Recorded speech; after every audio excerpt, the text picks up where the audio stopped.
Good morning, ladies and gentlemen. My name is Greg Michalowski from ForexLive.com. Today's date is August 12th, 2022. We just saw import and export data come out, which was weaker than expectations. Let's talk a little bit about that and about the technicals that are driving the market in trading today.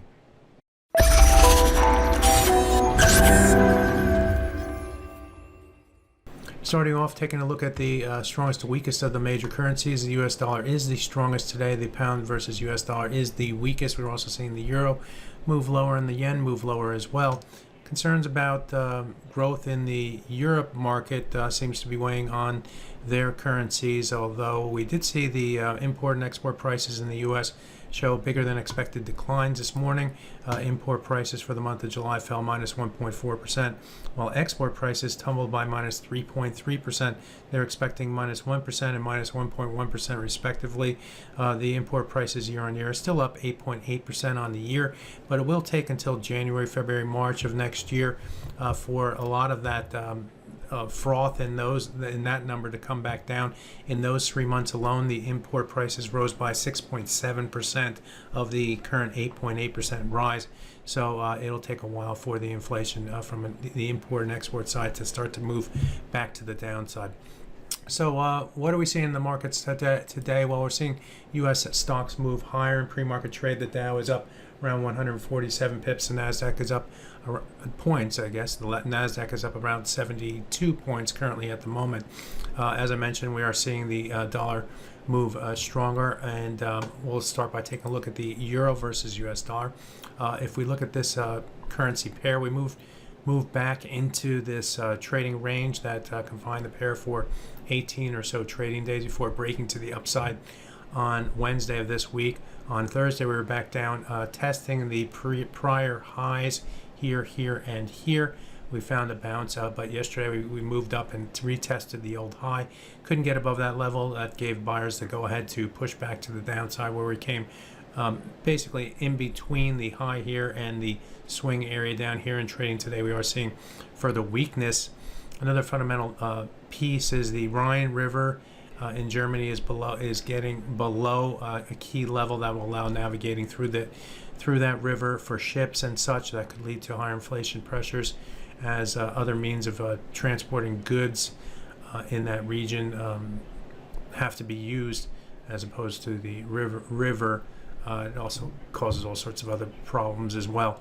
So that is an issue that's really not going to go away unless there's a resurgence of the water levels in those rivers. So that things like that, stories like that tend to weaken the euro versus US dollar, and that's what we're seeing in trading here today. We've just moved below the swing areas here and re-entering into the the red box right through here. It would take a move back above the 102.934 level to increase the bullish bias. Now, what happened at the highs this week and why the market stalled there?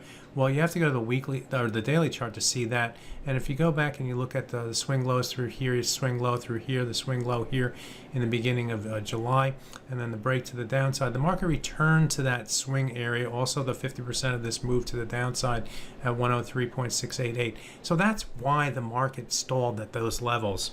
It wasn't voodoo. It was just that traders can define risk and limit risk against this area, and as long as the price stayed below it,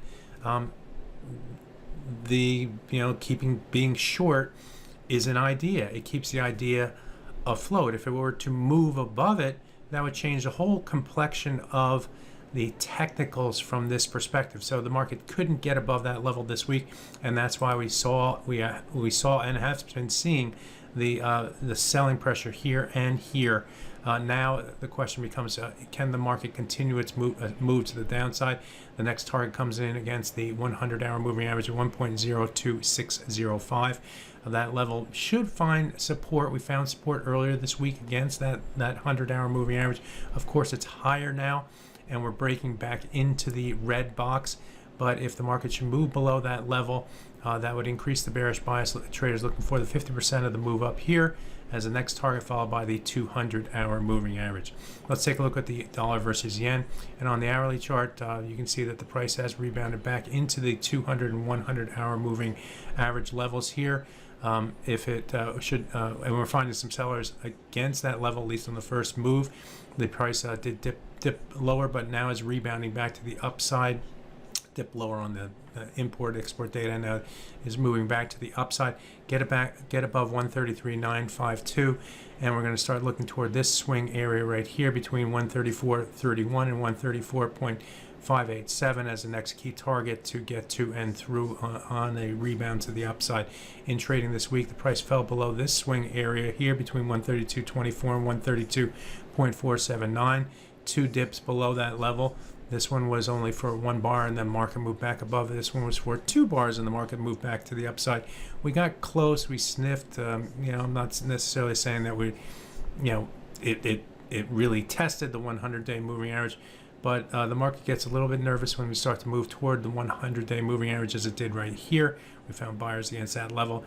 In this dip to the downside, I guess the low price here came in at 131.72.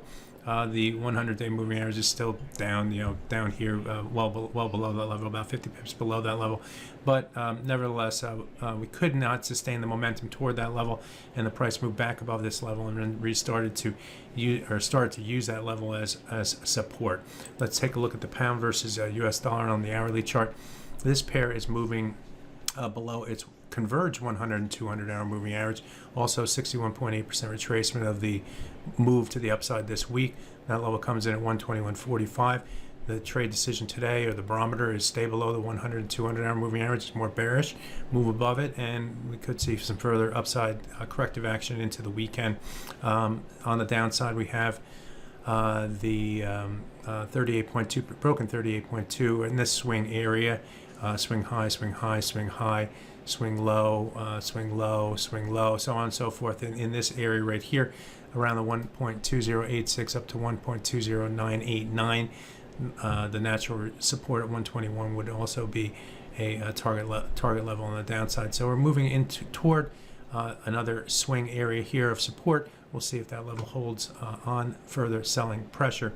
I want to bring up the New Zealand on the daily chart. Why? Because we tried to trade above the 100-day moving average yesterday and the 38.2% retracement, and failed, closed back below that, which this is the second day where the market has tried to move above that level and failed moving back toward that 100-day moving average currently at the moment. That's going to be the barometer for bullish or bearish going forward for that currency pair. Finally, let's take a look at the dollar versus Swiss. The dollar versus Swiss moved up to test its 200-day moving average. That's a green line in the chart overlay. Here's what it looks like on the daily chart. We broke below the 200-day moving average. Broke below it in early April as well, but couldn't sustain. Other little moves below the 200-day moving average in February and early March as well. So trying to stay below the 200-day moving average. That's going to be the key barometer in trading today for that currency pair. So there you have it, a look at some of the major currency pairs. My name is Greg Michalowski. Good fortune with your trading, and have a great weekend if I don't speak to you before then. Bye-bye now.